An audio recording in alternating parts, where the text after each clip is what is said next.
All right. Welcome back, everyone. Ito na, penultimate R&R. But since unfortunately hindi natin makasama dun sa compendium, yung complete Marx and Marcos and Marxism series natin, hopefully early next week before the end of the year, kasama natin si Dr. Walden Belli at saka si Lisandro Claudio. Ito kasama natin talaga, ito talaga El Professor, Man of the Year, Puya Kasha.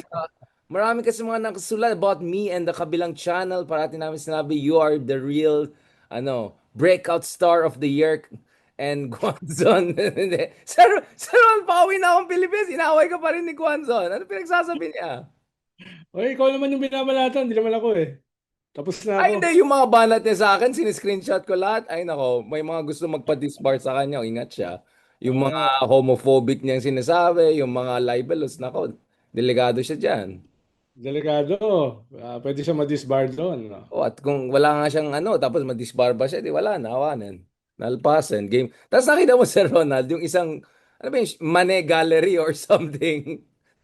Sorry sila kay BBM afterwards. mga, Dinison si Gonzo. mga digong yun. Pero natakot sila. Na-cringe din kami sa kanya. Sabi ko, wala kasi nagbasa eh. Mga 20 pages yan. Mga mala chat GPT yung syntax and all. Sabi ko, alam mo tao, baka ako yung binabanata. Dinis-own ni si Guanzon ng sarili niyang bagong plot. Yan ang mahirap sa Ronald. Buti pa tayo kahit nagbubully tayo. We don't disown each other, di ba? But, Sir Ronald, kamusta? What a year, Sir Ronald, 2025. In one word, Sir Ronald, how can you describe 2025 since itong year-ender natin? Annus horribilis. Parang 2016 ko pa narinig yan, Sir Ronald. Medyo isang dekada na yata tayong ganyan. Hindi na, anus eh, dekados. Hindi, pero ito para kay BBM. Para BBM, Para kay BBM. Yun Negative po, 3, tapos na yung taon. negative 3 May mga anus. humabol pa. Yung almost reenacted budget. Yung pagtalon sa bangin daw ni Yusek Cabral, tapos itong alleged expose ni Congressman Libiste, di ba? Tapos itong ICI, no, another resignation, no? Mag-isa na lang yung natira ron. So ang hirap magkaroon ng quorum. Mag-isa na lang siya eh.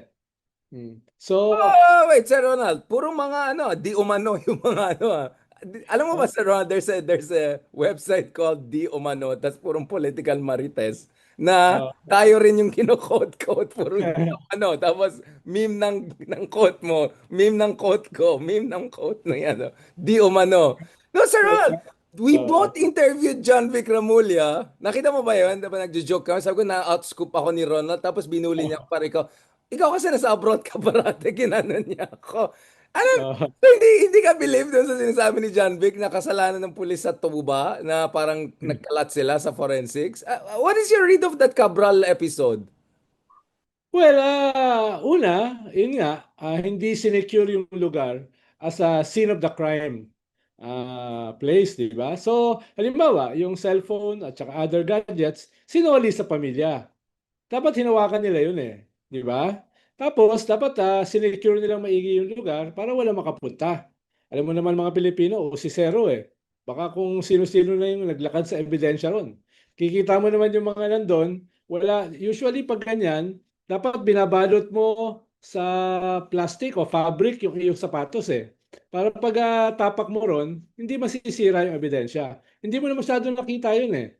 Dito, no? So, yung mga ganun ba, na scene of the crime framework, no? Ikalawa, sana kumuha sila ng independent pathologist katulad ni Dr. Fortune para walang masabi na ito may independent na lang autopsy. Ngayon si Fortune pa yung bumabanat sa autopsy nila. 'Di ba? Yung mga ganun ba? Mga Yan kwali, si Fortune, bate yung, naalala mo si yung Salvana, yung ni Digong dati na, we got this under control bago nagkalat-kalat yung COVID. Bate siya, bakit DNA test, 2 days lang, dapat 10 days yan. So all of these experts, whether legit like Fortune or yung mga DDS experts, lahat sila uh, nagsishade dito sa Ronald. yes, yes. Dahil hindi naman talaga ganun usual yung kabilis yung DNA. Pati yung kay Marwan yung sa Mama sa Pano, it took a lot of time bago na lumabas yung DNA na yun, no? So medyo mahabang panahon. Ayun lang yung mga ganong klaseng mga mini lapses, nagiging major lapses dahil sa context. Dahil si Yusek Cabral ito, no? At dahil doon sa napakalawak na suspicion ng mga tao sa gobyerno. So dapat knowing that, mas inayos nilang maigi. Well, in fairness kay John Vic, sinubukan naman niya na tinanggal na yung mga pulis na in charge, di ba? Sinubukan niyang madaliin yung pagsuko ng pamilya doon sa katawan dahil originally ayaw ng pamilya isuko pa-autopsy. So meron naman siyang ginawa. Ayun lang, it could have been much better. Knowing the context. So you're convinced it was suicide, Sir Ronald. Hindi siya assisted Well, suicide, for quote now, unquote. well, for now, yung existing evidence ay suicide. For now, dahil wala namang evidence proving otherwise, no? Ang meron ay conspiracy theories, no? Ang meron ay suspicions. Pero until meron ka pwedeng solid prima facie evidence, then yung dominant evidence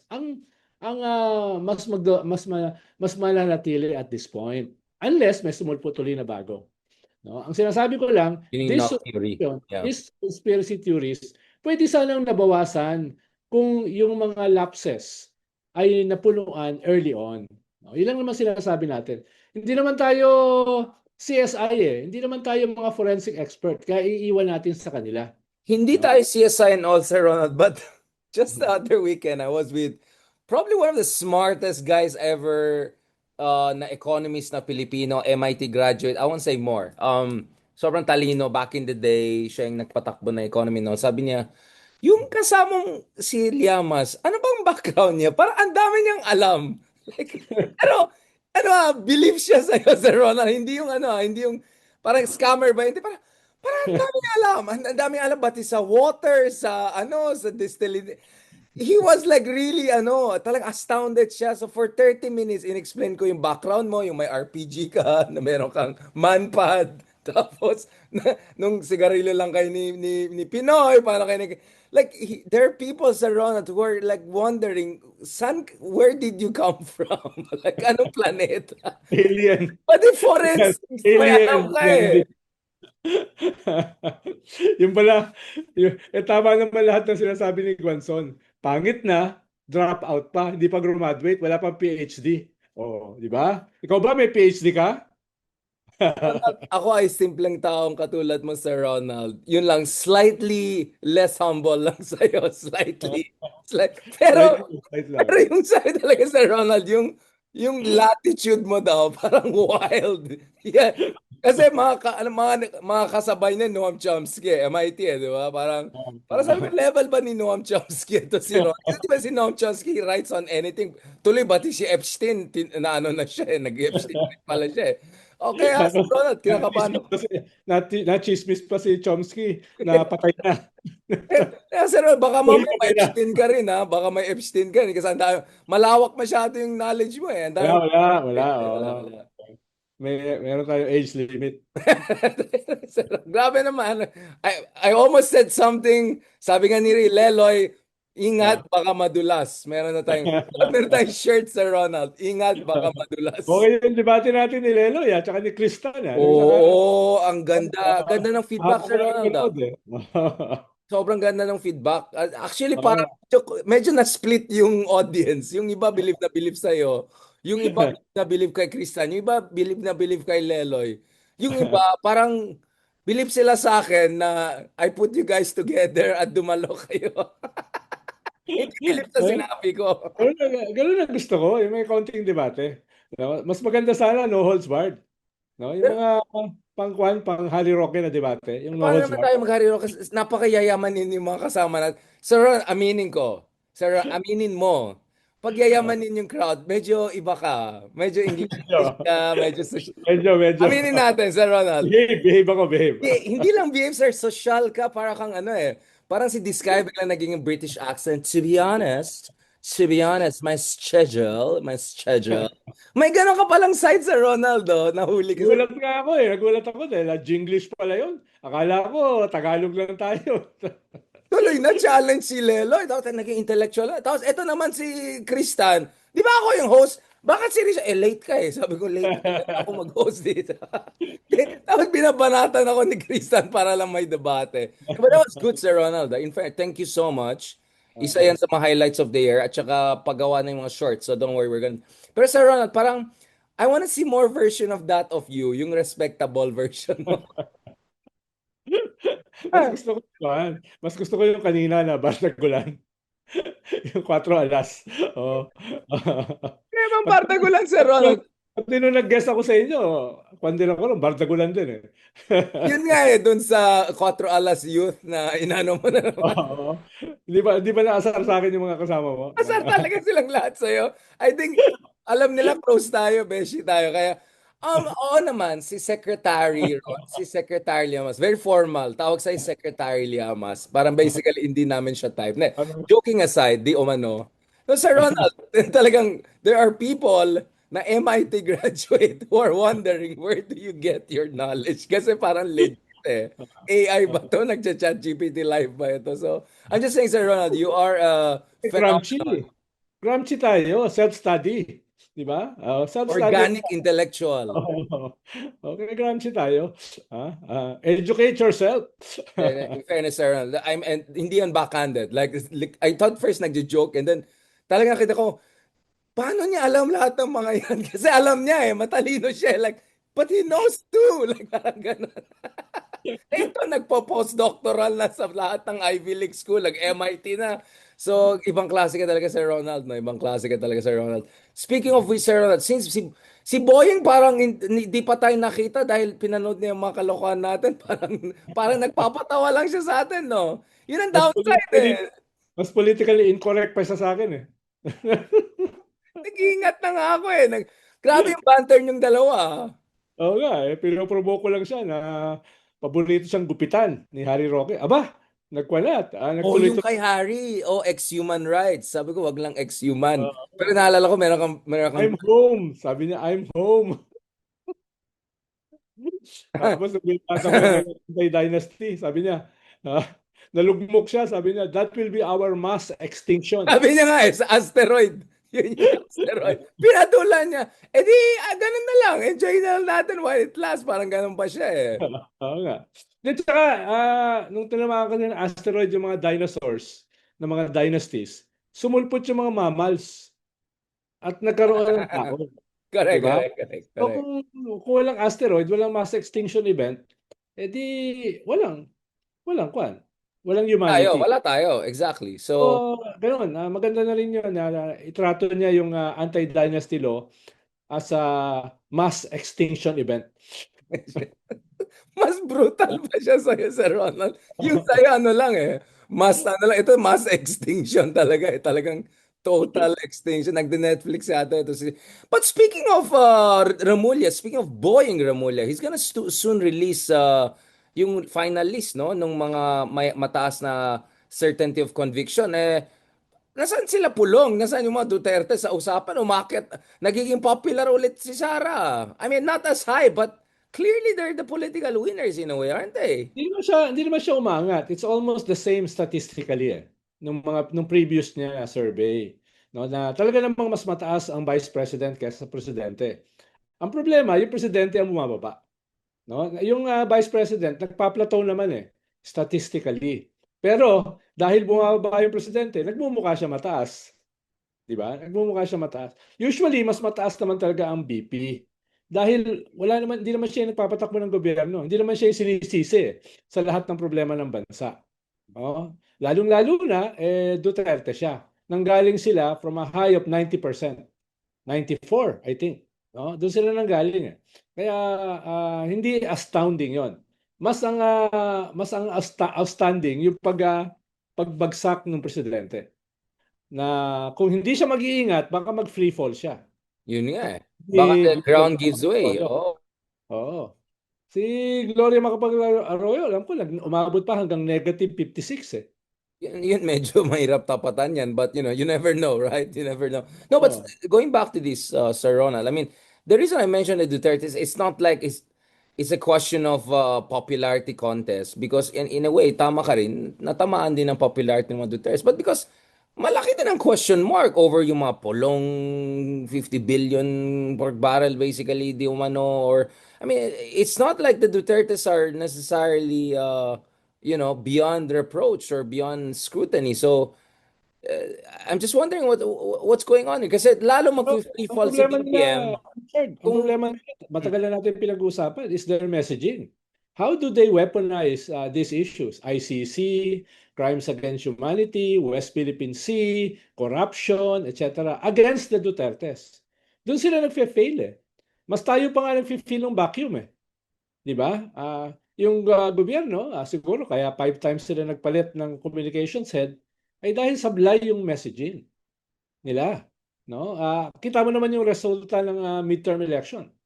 Usually sa midterm election, yung incumbent ang pinakamalakas. In this case, natalo sila. While the Dutertes and the Pinks won big, di ba? No, kahit nagbabanatan din sila. Kahit binabanatan din ng Pinks na akbayan ang mga Duterte, hindi sila na-wipe out. Naabot nila yung highest sa kanilang kasaysayan, no? So, ang problema is not that inaatake ang mga Duterte. Ang problema, medyo ineffective yung atake ng mga Marcoses. Unlike yung mga Pink, for example. Mm. we'll go to the pinks a bit later on. I don't know kung nakita mo yung mga comments ko on Bam Aquino naman. So, daming mga... the other side naman is attacking me na naman. No? I'm just arguing like hypothetically for each candidate, but potential candidate. No, but going back to this, Sir Ronald, I mean, Basa ko nga those yung article mo eh, tungkol sa mga sa mga dream Pink eh. team, dream Oo. team, dream team nga. Hindi na unit team, dream team na ang tawag ko dyan. Pero ang dating sa akin, parang positive yung kwan mo ron para kay Oo Bam. naman. Hindi Oo naman na, negative. positive nga. Kaya nga, baka magalit ka sa akin kasi positive. Oo. Kasi negative ka eh. Oo. Nung binabasa ko, si Richard, bias for Bam ah. Ganun, ganun. Nabanatan ka pa pala Sir ba? Rono, ano naman, I'm just being nice to every... year-ender na nga, pati nga kay Guanzon, di na ako nagpumatol eh, kaya nagpakabait na nga. Unilateral ceasefire ang tawag dyan. No, but rewinding a little bit back to this, Sir Rono, like, what do you expect dun sa listahan ni Remulla? Do you think there are negotiations going on as we speak? And how dangerous it is if yung final list ay sobrang redacted bang gamitin kong term? Like, I'm not, purong wala yung mga big fish I'm doon? not too sure. Pero medyo frustrated yung mga tao dahil inaasahan nila December 15, lalabas na talaga yung mga i-charge. Paano naglabas na si Vince Dizon na 87 yung dapat kasuhan. Pero nitong December 15, wala pa rin lumalabas. Tapos sabi nila before Christmas may mga makukulong na ng mga big fish. At least mga senador. Pero lumipas na yung Pasko, papasok na ng New Year, wala pa rin.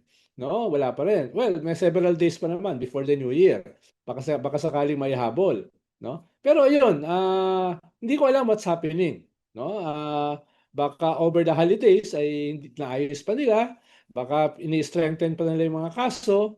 Pero halimbawa yan, isa pa lang talaga na medyo kilala, yung nakulong si Sara Diskaya, Pero di ba? small fish daw siya. Small fish ba or small whale? Well, siguro small piranha fish. Ano yung piranha, hindi naman ganun kalaki, no? Pero deadly, no? Kaya malamang ganun, piranha fish siya. So kung Small, pirana siya ni asawa niya na humingi ng Christmas break, humingi ba sila Christmas break siya mga Bulacan Boys? Ibang klase itong mga to. oo nga, oo. For low, humihingi ng Christmas for low. Di ba? Oo.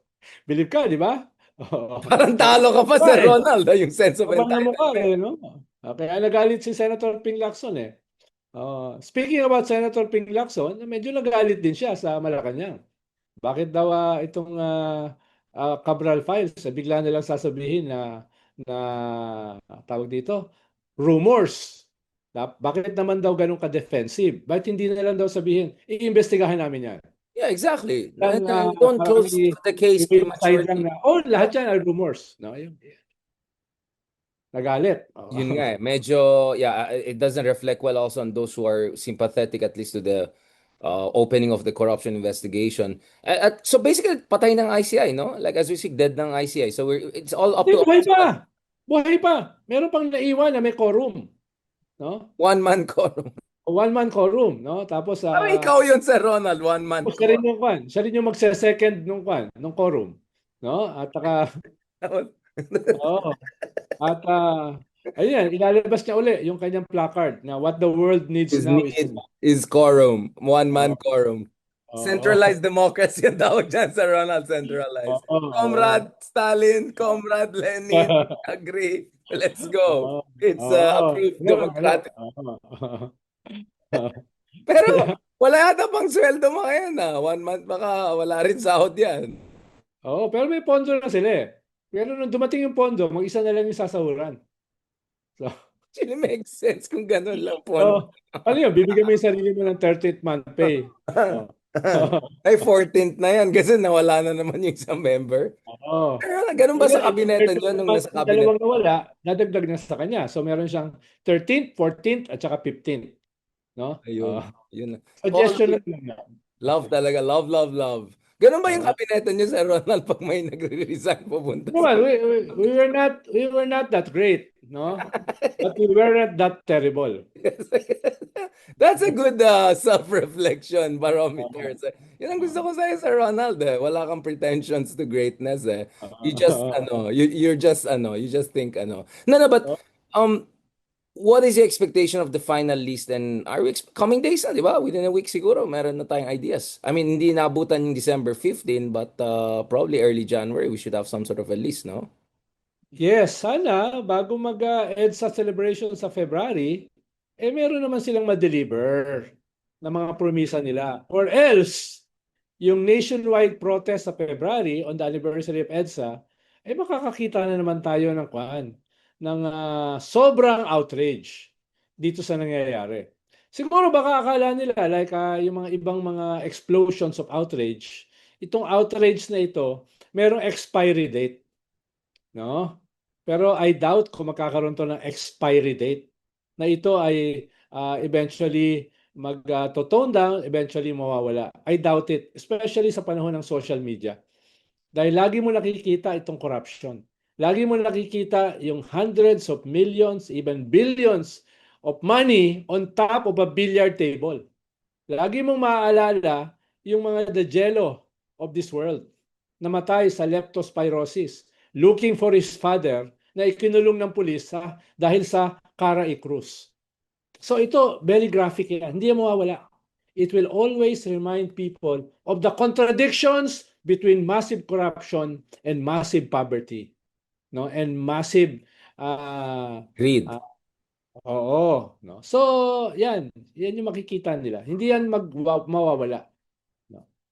Yeah, so, I mean, So realistically, sino bang mga expect na? Do you think there'll be a couple of senators there in the final list? Or they can afford not to have a couple of senators at least they're considering the level of expose and taas kilay question marks raised At with the very least, questions and at all the this. very least, sana mga 3 man lang senador. At the very least, yung iba pwedeng susunod na. More to come. Dahil ang daming kinanta ni Bernardo eh. No? Ang dami niyang kinanta. Ilan ba yon? Mga 8 senators yung kanyang ikinanta, no? For now, no? For now, no? In the absence of other evidence, yun yung medyo malinaw, 8, no? 8, including 3 former senators. Isang cabinet secretary, di ba? Isang dalawa na ex-senators, na isa natalo, yung isa ay tapos na yung term, tapos at least 5 to 6 active senators. Dramatic yan kung makakasunod yung... Yeah. Daming cardboard yan. Oo. No?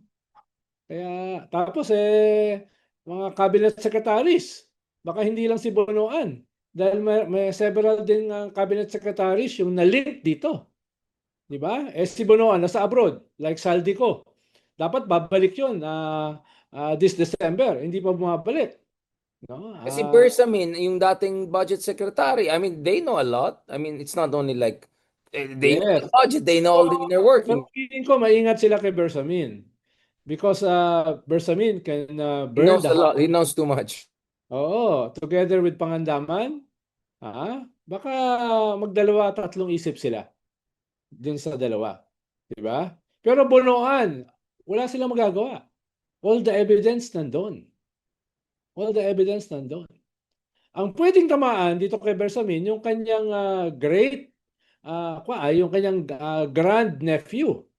Tapos dito kay Pangandaman, ang pwedeng tamaan yung kanyang BFF, si Undersecretary Traigib ng DepEd.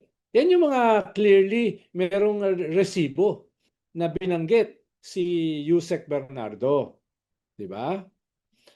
Kaya as for now, by association, si Executive Secretary Bersamin at saka si Secretary Pangandaman. Pero as they dig further, tingin ko marami pa silang mahahanap. I mean, yun nga, it's the direction. The more this goes inward or among his allies, the more it damages him. Or baka mamaya mag-defect yung mga, ma-impeach pa si BBM. So inevitably, he has to redirect this back at the Dutertes who also have a lot of question marks over them.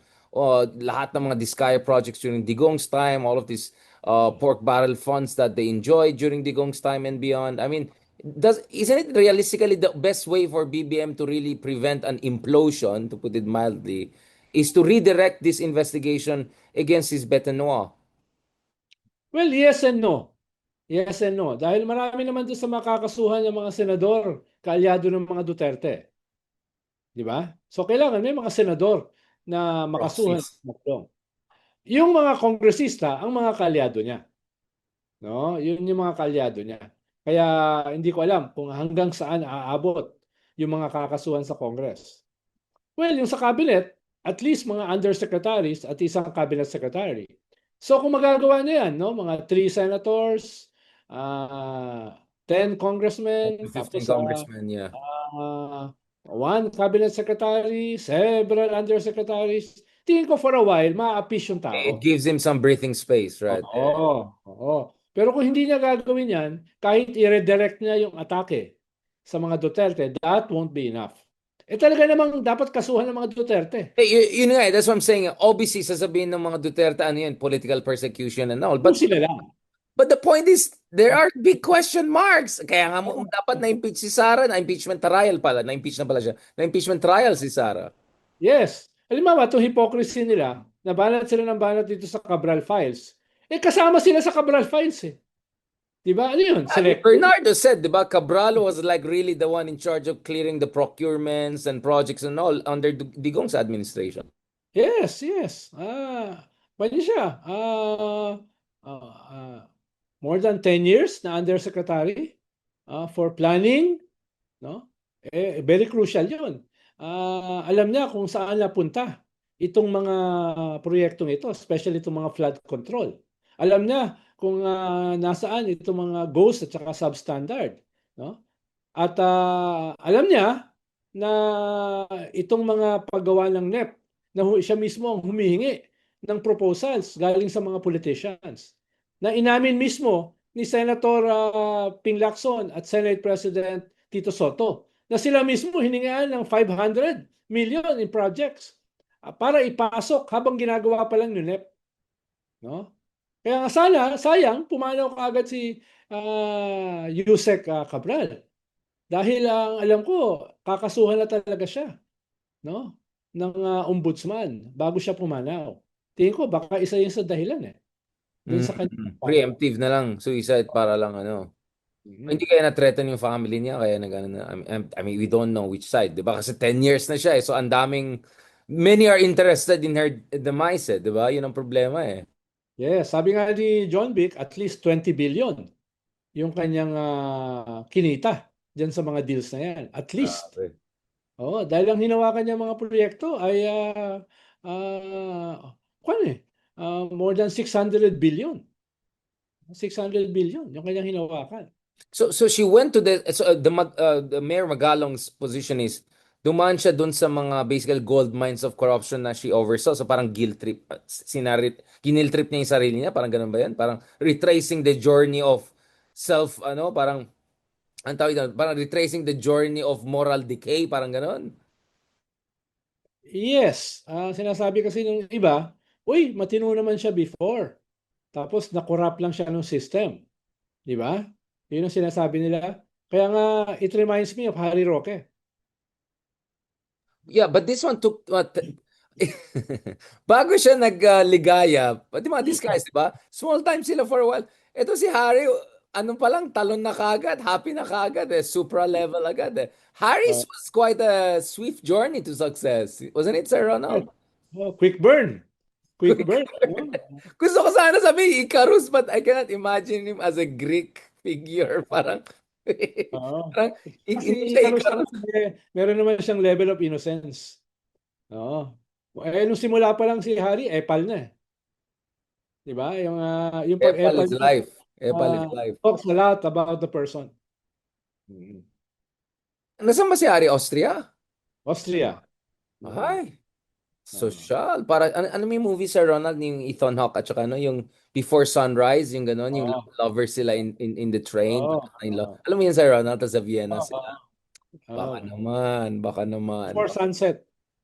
Oh, parang Before Sunrise, Before Sunset. Tatlo yun Oh, eh. Trilogy yun. yun eh. Oo. Third part Oo. is in Greece. Oh, di ba, Sir Ronald? Tatlo yun Paris eh. yung second. Yung second is in Paris. First is in Oo. Vienna. Oh, Sir Ronald, talo kita dyan. Mas romantic ako sa'yo, Sir Ronald. Eh, totoo naman. Oo. Ako, hindi ako romantic eh. Hindi ka romantic eh. Sabi nga ni Kwanzan, walang papadol sa'yo na. Kaya nga, kawawa naman ako, no? Tuloy, ang dami nag-comment sa baba. Hindi, papatol kami kay Sir Ronald. Parang, please don't post it on my, ano, not on my page. Like, no, I'm not interested in your desirous reflections. Mga, Oo.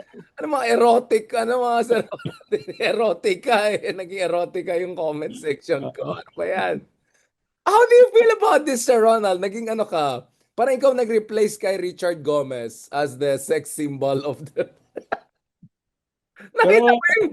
ang kaibahan ko kay Richard Gomez, wala naman ako mga alleged ghost project at saka alleged Yun. substandard project. At Akala saka ko, hindi ako matok. di ba no? At hindi, yeah, exactly. Ikaw sa Hindi ako harap mo matok. susuntukin, hindi from sa likod, di ba? Yun ang sasabi ko. Oo. Hindi ako lang mabatok, no? Nakita mo yung Ah, nagbabatok I yung don't stab anybody in the back. I stab yun. him in In front. the front, exactly. Yun ang maganda sa isa. Kaya nga ako binubuli mo harap-harapan sa Ronald eh. Hindi Nakita mo yung lang yun. Hindi naman bully yun. Ikaw naman. Masyado ka naman sensitive. Masyado ka naman sensitive. ako pa, parang ginaslide mo pa ako for, grabe ka talaga. Victim blamer ka pa. In fairness sa Ronald, oh, hindi ka nagbabatok. Nakita mo yung dalawang top batok tapos may meme siya at saka si Wang Og ba yan? Yung ano, Oo. Oo. Sir, Sir Ronald, pumunta ka ba? Magpapatato ka ba sa kanya? Nakita mo yung picture ni Leviste? Yung Oo. Ilang taon na ba yun? natuwa Parang, siya. parang she's over 100 years old na. Parang ano daw eh, may question mark. Baka daw hindi. Baka 60, 70 lang yun. Kunyari lang. Kasi mahirap i-establish daw yung ano niya eh. She's fresh. Walang, I mean, walang I'm proud of records. her. As a Cordillera, I'm proud of her. Like, God bless her. It's just that, Pero tatagal ang buhay mo raw with the fresh lalong air, pa. fresh food, the fresh vegetables, di ba? Oh.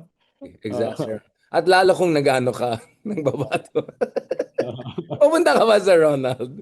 Parang Ah? makita ko yung mansanas mo ay Papalagay ako ng tattoo naman sana, di ba? Pagka nakikita naman sa ilaway-lawain niya tapos ikaganon-ganon niya. Pero pag magpatato ko naman sanas, lalagyan ko ng lalagyan ko ng snake, lalagyan ko ng ulupong na nag-o-offer ng mansanas. Ayun, Kainin. sir. Yan ang gusto ko sa'yo, Sir Ronald. Eh. Parang may mythical, ano na, the fallen man. Sir Ronald. Oo. Speaking of Leviste, let's talk about Leviste Jr. Ano ba daw?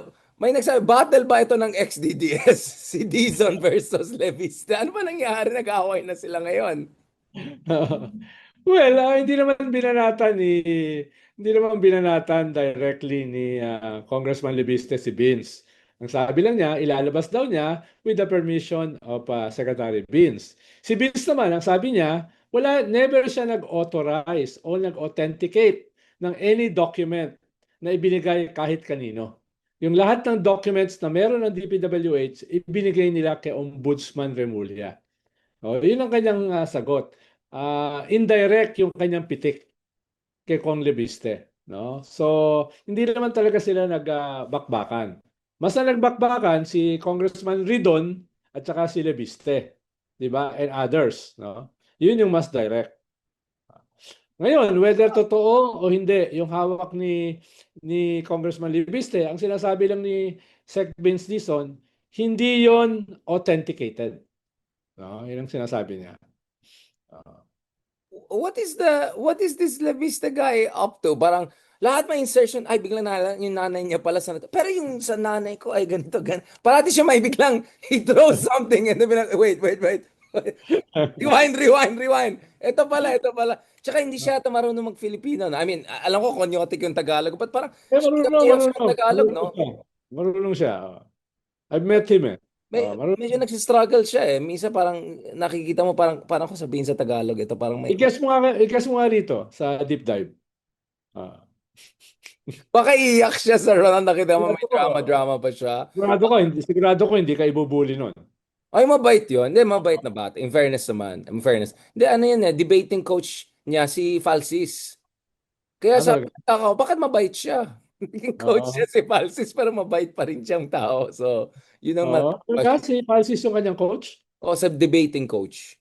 Oh, nag-yell Saan? yan dati. Si Falsis, magaling na debater yan. Kaya hindi ko alam ba't hinahamon nung isa. Parang, parang Sir Ronald, parang imagine mo yung time na may manpad ka. May nag-aamon sa'yo ng makipagsuntukan. Parang gusto mong mamatay. Gusto mo ma-mass extinction yung lahi mo. Parang ganun yun eh. Debating coach yan si Falsis. Tapos hahamunin mo magdebata. Yan tuloy. Mamanpad yung mga yan. Now, Sir Ron, let's go to our friends, no? Kasi maraming galit sa'yo dahil binabash mo daw yung isang friend na. No.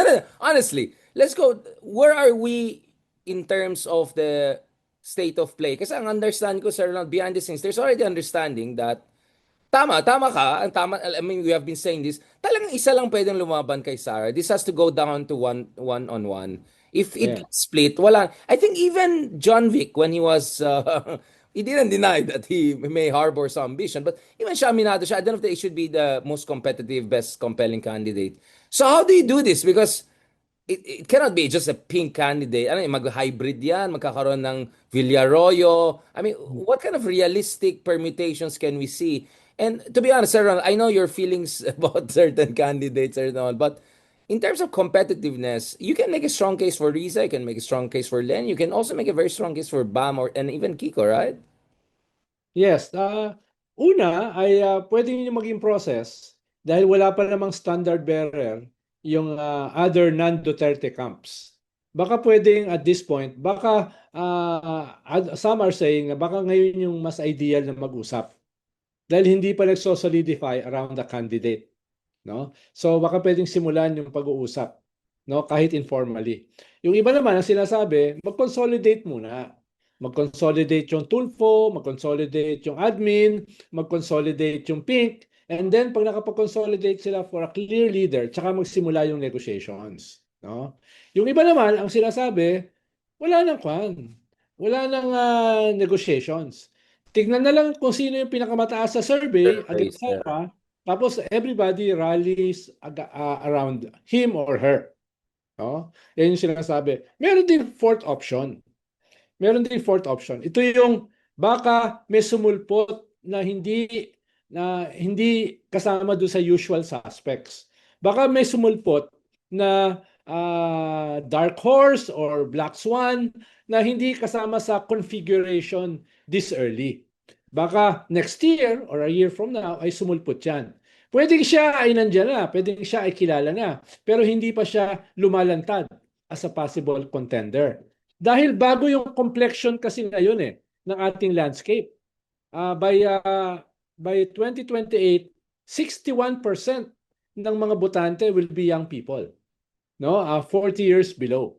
So yan yung bagong element diyan. Tapos meron kang massive nationwide anti-corruption outrage, no? From all sides.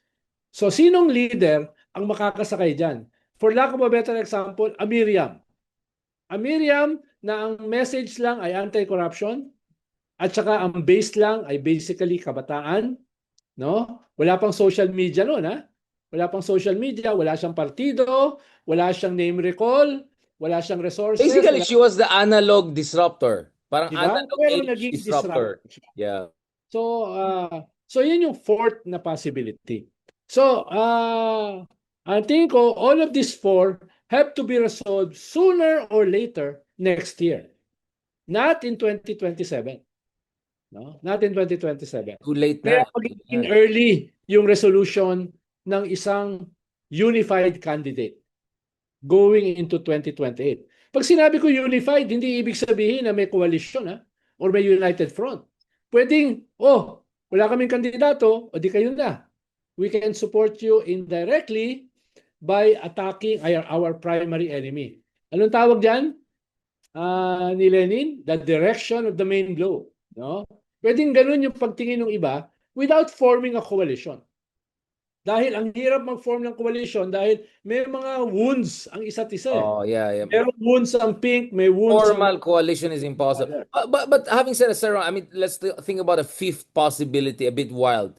Like BAM and BBM coming together and saying they're willing to put aside for the moment their historical family issues, blah blah blah, for the sake of saving the country from another Duterte catastrophe. Wouldn't that be kind of a potentially transformative moment? And Well, then that is a possibility. Ang problema lang dyan ay siyempre yung apelyido ng isa Aquino, yung apelyido ng isa Marcos. No, yun yung una. Ikalawa, kailangan nilang i-process sa base nila yan. Baka sila madali nilang ma-realize yung political ramifications no, of joining or not joining. Pero yung base, hindi kaagad yun mahahatap. Di ba? Dahil nga very but given the important. existential threat here, the base will Yes, have no the choice, leaders right? will Yun ang basa realize ko eh. Yes, the real leaders will realize that first. The base, not necessarily. Di ba? Not necessarily. Dahil iba-iba naman yung levels ng politicalization. The political leadership may realize that the soonest. But the base will take time. No? The Shouldn't base that will. be the drumbeat from early as now? Na, I mean, in a way, it's already that, diba? That it could be just one, hindi pwede mas-split. So the next question is, are we looking at kind of a grand alliance na not necessarily ideal? Maybe the VP comes from the admin and then the president comes from the pinks, parang ganon? Baka Or hindi grand reverse. alliance. Baka an informal arrangement. So Villarroyo style. Ibig sabihin, walang formality. Para hindi buhatin ng isa't isa yung burden ng mga away nila in the past. No? Basta ang pala nila a common enemy. A common enemy at saka isa lang ang kandidato. No? Yun yung mga minimums. A common enemy at saka isa lang ang kandidato. The arrangement may be informal rather than formal. No? Yun yung Kaya mga nga, so ano, dummy yung presidential candidate ng isang side? And then they're really supporting Hindi. Isa lang ang kandidato. The other side may agree to support without being Mm. part of a grand coalition. Yun ang sinasabi ko. No? Dahil Because I don't see the pinks not running a candidate. I mean, it's going to be either Lenny, Bam, Risa, whatever. So it's a yeah. question of will BBM feel safe not to have even a presidential candidate at all, or maybe push. I mean, you can see Torre as a VP could still Yes. Well, square the circle, right? Torre as the joint Richard, candidate. kailangan pa rin tignan dyan yung surveys. Halimbawa, kung sobrang baba yung pink, na tingin ko hindi naman mangyayari. Pero just in case, hypothetically, sobrang baba. No? At alam nila, their own political as well as physical mortality ay nakatali doon sa defeating the Dutertes in 2028. Tingin ko, open sila sa iba't ibang possibilities. No? So long na hindi katulad ni Sara yung susuportahan.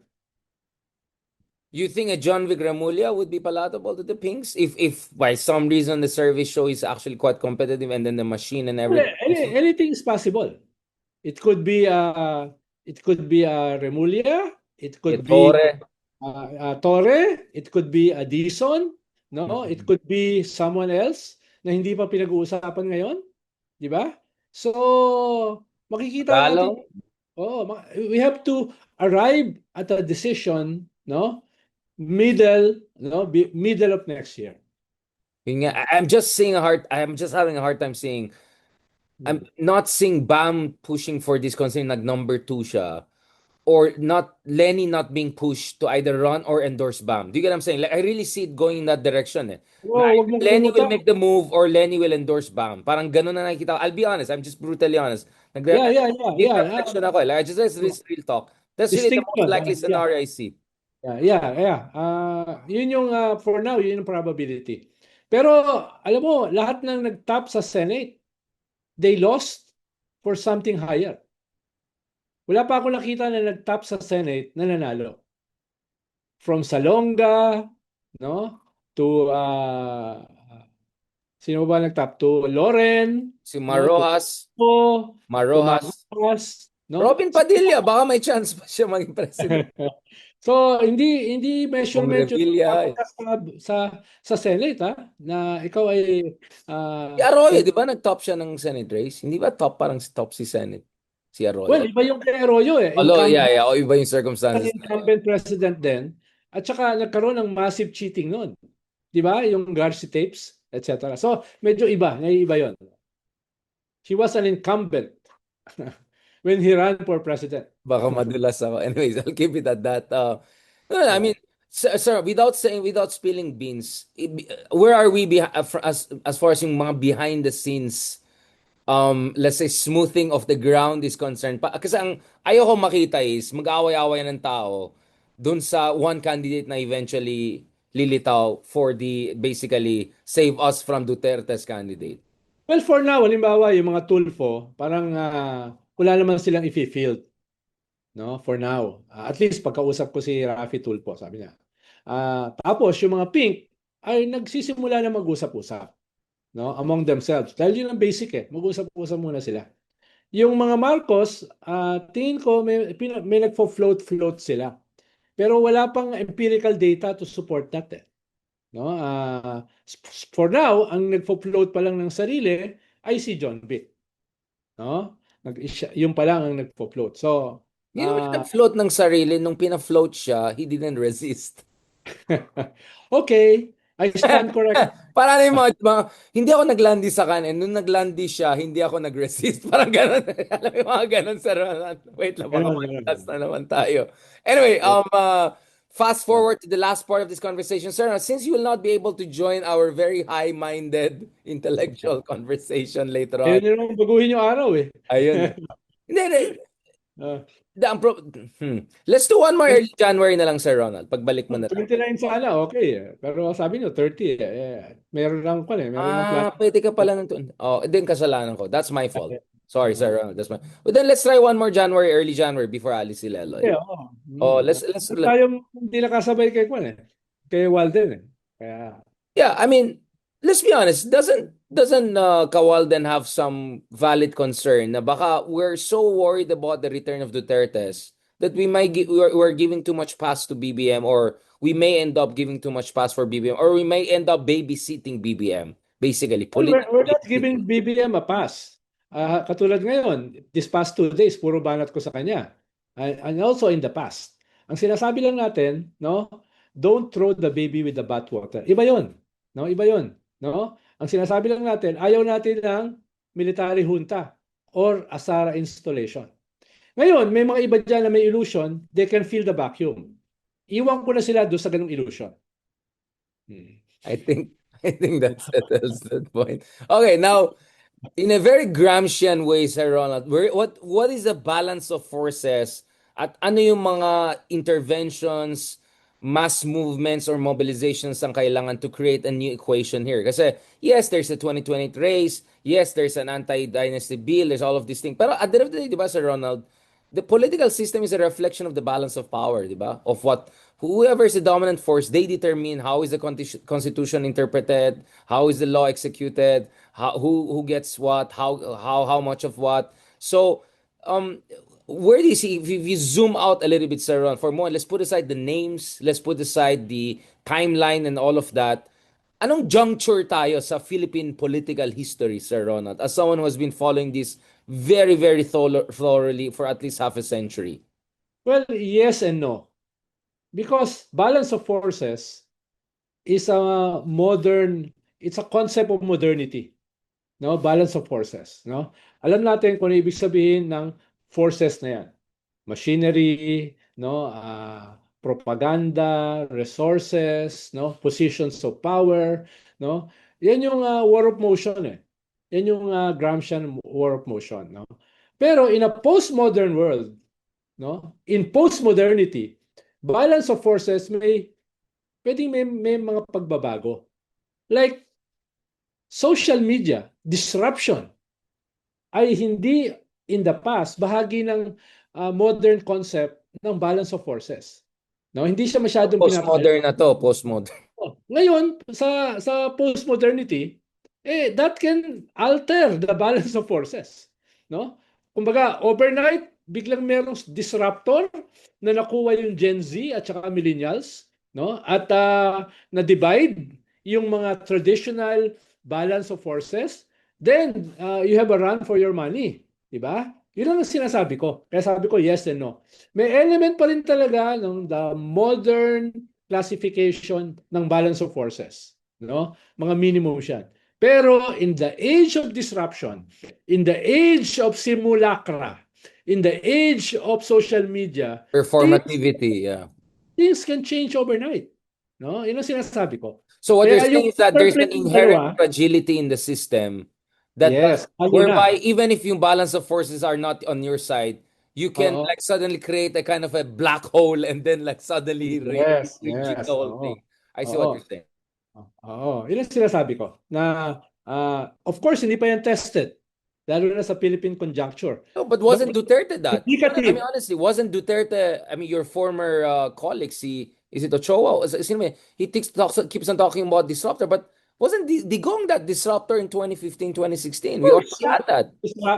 Digong is a disruptor, no? Si Miriam is a disruptor na hindi pa panahon ng social media, no? In a way, Pinoy was a disruptor with the death of his mother at yung kanyang kung walang corrupt, walang mahirap. So you have several disruptors. Iba-iba yung moment, pero yung kanilang essence of being a disruptor, pwedeng maiba naman at this point. Disruptor pa rin in an age of simulacra and social media and artificial intelligence, ChatGPT, no? Kaya that combination, hindi pa natin sigurado eh. Yung interplay niya with the traditional balance of forces. Magkakaroon siya ng interplay. Hindi na pwedeng balance of forces lang. Hindi natin sigurado itong bagong post-modernity disruption hanggang saan yung kaya niyang gawin. Perhaps the answer is somewhere in between. Yung complementation ng dalawa. By the way, for the first time, meron na akong ChatGPT. First time. Oh, gamit ko ang ChatGPT for the first time last Christmas. Welcome to the 21st. Oh, in-install ni Randy David. No? Tapos in-explain niya. ka pa ni Randy? In-explain niya, at saka si Cara David. Tapos in-explain nila ano yung limits at saka possibilities ng ChatGPT. Kasama ba dyan sa limits yung rankings na nandun si Hey Darren kabilang channel at wala ka? Or yung... Ngayon lang, no? Tuwan-tuwa ako. No? So, ang dami kong kan eh. Now you see. Now you see. Nagtatanong ako, tinanong ko, no? Anong kaibahan ni Kautsky at saka ni Bernstein? No? Magaling siya. Anong kaibahan ni Rosa Luxemburg at saka ni Trotsky? Magaling siya. Yan yung mga una kong tanong eh dito sa ChatGPT. Ano, no? Matinong sagot? Nagpa-deep search din ako. Hinanap ko yung kwan. Nasaan na yung aking mga ex? Ayun ang problema. Ibang pwede pala yun. Chat yata nun sa Ronald, hindi GPT. Pwede pala yun? Pwede pala mag-deep search dyan? No? Sabi ko ba? Sik yata kailangan mo yung Chinese version ng ChatGPT. So, ganun pala. Hanggang doon pala ako. Ideological pa lang. May mga nabasa kong libro ng college. Yeah. Binabalikan ko. Oo, si Michelle Rapis, yung advisor ni Allende. Yeah. Yun, no? Kaya natutuwa ako eh, no? Nababalikan ko yung mga dati kong mga liberation theology, yung mga ganun, yeah. Yeah. Tuwan-tuwa ako. To end on this note, I mean... Sabi ni Randy, ako na lang daw hindi pa gumagamit ng ChatGPT. Maybe that's your secret sauce, Ronald. Bakit? Tapos pinapaliwanag niya, marami pa lang mga columnist ngayon ang ginagamit ChatGPT. To write their parang obvious kasi yung ano. I said, you can tell ChatGPT, can you write like me? Kaya niya 70-80%. Pero sasabihin pa rin niya, may limitation. Like, ask ChatGPT, can you copy Ronald Llama's style of writing, it will give you an honest answer. In fairness, honest siya. Ang sasagot niya, Ronald Llamas has no style. Yung mga ganon. Like, Ronald Llamas, he has yet to meet the summit of his potential, as our favorite Justice Ascuna would say. He has not yet met the summit of his talent and all that. But to end on this note, Sir Ronald, going back to our idol Gramsci, I mean, he didn't use the word Lebenswelt, so yung life world, yung Husserlian, but he had a version of like yung folklore, yung parang yung at the end of the day, to to change the system, dapat relatable ka sa masa, relatable ka doon sa common sense ng mga voters, di ba? That was very, very important for Gramsci. Kaya he worked with the Catholic Church, kaya he was willing to work with comedians, with culturatis, with all sorts of different people. Hindi pwede hanggang columns lang or podcast lang or R&R lang. Like, you really have to go there, quote-unquote, baduy ka, do all of those things. Sir, Yeah. how are we Mahalaga, doing mahalaga there kay as Gramsci ang progressives? kwan eh. Mahalaga kay Gramsci ang demagogy eh. 'Di ba? Mahalaga sa kanya eh. 'Di ba? Yung education in all its forms. Mahalaga sa kanya ang culture. Yan, constant yan kahit sa panahon ng modernity. No? Pwedeng iba yung kanyang manifestations, 'di ba? Pwedeng iba yung kanyang representations, pero it's still cultural, no? And mythology is part of culture, folklore, 'di ba?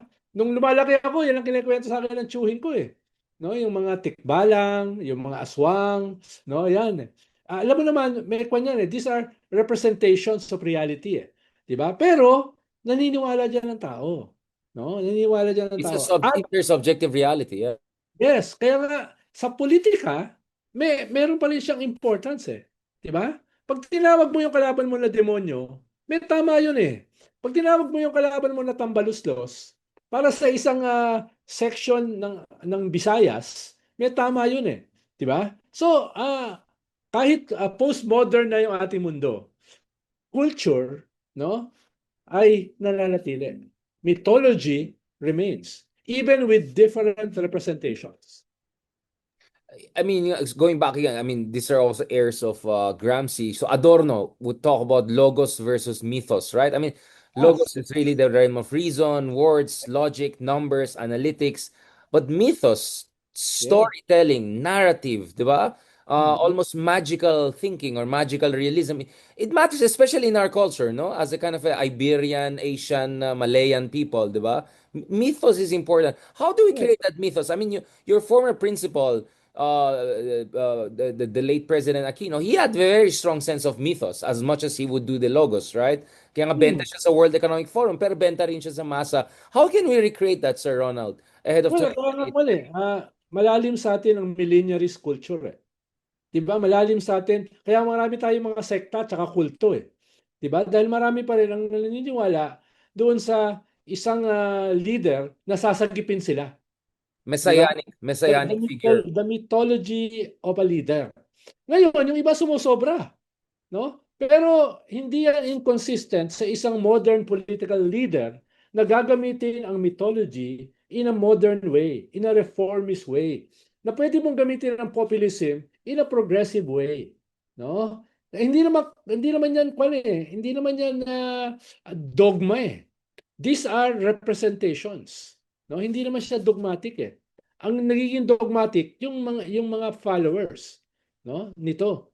Pero ang ibig ko sabihin, pwede itong gamitin as part of political strategy, as part of political organizing, no?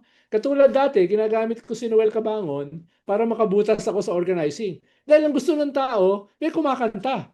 Pag yung mga tao nagagather sa isang Noel Cabangon habang kumakanta siya, kakausapin ko na isa-isa. Anong pangalan mo, anong contact number mo, no, et cetera, et cetera. Pagkatapos kumanta ni Noel, meron na akong core ng contacts ng network. No, so ibig sabihin that's using culture sa Life world. organizing, Life no? world. Ngayon, pwede mong gamitin yan eh in a different way, no? Sa panahon ng social media, mas sweeping eh. Mas sweeping ngayon eh, no? Lalo na kung nakuha mo yung emotional, no? Yung emotional ah tawag diyan, hindi ko sasabihin vulnerabilities eh. Yung magkaroon ka ng Sensibilities. oh, Sensibilities. sensibilities ng tao, then you're halfway there. You're halfway there. Dahil yung cognitive kasi, madaling makalimutan ng tao or madaling patayin yung channel, madaling ilipat. Pero yung emotional, kung masusustain mo, mas hindi nila makakalimutan yon. At hindi ka nila makakalimutan as a leader. Correct. I mean, It will be the battle para sa correct. 2028. No? Postmodern, disruptor, emotional, di ba? Pero at the same time, ay very concrete ang pwede mong sabihin sa mga tao. Hindi dapat abstract. Thank you so much for that, Sir Ronald. No, I mean, the closing on this, I mean, the closing remarks. So, as we speak, our closest political cousins are going through their own right-wing counter wave, no, in Latin America, no. So, Bukele apparently now is the most popular political figure in Latin America, including in Chile, Yeah. which just elected a far-right guy whose father Yeah. was, I think, Nazi member, whatever. Like, it's going crazy. So there's a Sila reverse. kasi nakaka-weaponize nitong mga Exactly. tools nito Exactly. And rather than the left. the analysis of yung mga progressive thinkers in Latin America is that it's because the left did not provide a counter narrative on illegal drugs and immigration issues. So kinain sila ng buhay ng mga fear-mongering, right-wing, neo-Nazi, whatever you want to call them, whatever. Or just performative social media savvy people like Bukele, right? Do, Yeah, do yeah. you think, Sir Ronald, we are also in similar point of vulnerability? Kasi yung pa rin ng strength ng Duterte, yung image na kami, matapang kami, eto mga Ronald, mga Richard, mga ano yan, di ba? I mean, one reason I can see them always resorting to homophobic attacks is, in a way, they're kind of questioning our toughness. I mean, they're not tough enough. They're not gonna be tough on drugs. They're not gonna be tough. Softy sila, parang snowflake sila. Except, hindi nagwo-work sa atin sa Ronald kasi we out-kapalmoks mga yan. But generally, that's the line of attack against liberals and progressives, right? That they're Again, softies. again, yes and no. Dahil at the very least, meron silang solid na 30% pa rin. Di ba? Pero we're not doing too bad. Halimbawa, dati ilan na nakikinig sa atin? 6, 7, 8, 9 nakikinig sa atin. Ngayon, no? 10. Ang dami 10,000. nakikinig. Diba? Ang dami nakikinig sa atin, no? So, ibig sabihin, we're not doing too bad compared to Storytelling. saan Storytelling. tayo nanggaling, no? Because kinakausap natin sila on their level, no? Pag pinag-uusapan natin si Gramsci, we're talking about a particular section ng ating constituency. But most of the time, we talk to ordinary people. We tell jokes where ordinary people can relate, and then we relate the jokes to politics. Or the jokes come from political representations. No? So, natututo naman tayo. Perhaps not enough, pero we're going there. Yeah, it's the stepping. So thank you so much, sir, for a fantastic year. Grabe, no? All corners of the world ano tayo together. Nagkalagnat tuloy ako. Ang lamig pala nung last time nung nandun ako sa labas na nanginginig ako making chismis with you about Ma'am Dani and all of that. Thank you so much, Sir Ronan. Mabuhay ka. God willing, early January na lang after New Year. Catch up Sige. tayo with the rest of the gang. Yeah. Pahinga ka Yeah. muna, Sir Ronald. You get some rest. I mean, hindi na tayo 20s. Or, ano. I know you are a student. Wala ko 28 ako eh. You're 28 where it counts, Sir Ronald, but still. But, ayan na, maka-cancel na naman tayo. But still, Sir Ronald, magpahinga ka please. Ikaw, si Cardinal, like, all the hard work. Magpahinga tayo ng konti. Mag one day break ako from podcasting bukas siguro or something like that. Thank you so much, Sir Ronald. Mabuhay ka. Para tayo nag-rain, mag-ano tayo, ginagaya rin kita, Sir Ronald. Ay, para nag-reverse tayo. Ikaw, white, black, ako, white. This is weird. This is weird. Nakita mo yung sweater ko? Gwapo nga eh. Christmas wish? No? Gwapo talaga, Sir. Sir Ronald, mukhang NBI director. Owning the factors of production? Mukhang NBI director, Sir Ronald. Sige, Happy New Year! Happy New Year! Talk to you soon. God bless po. you. Salamat po. God bless.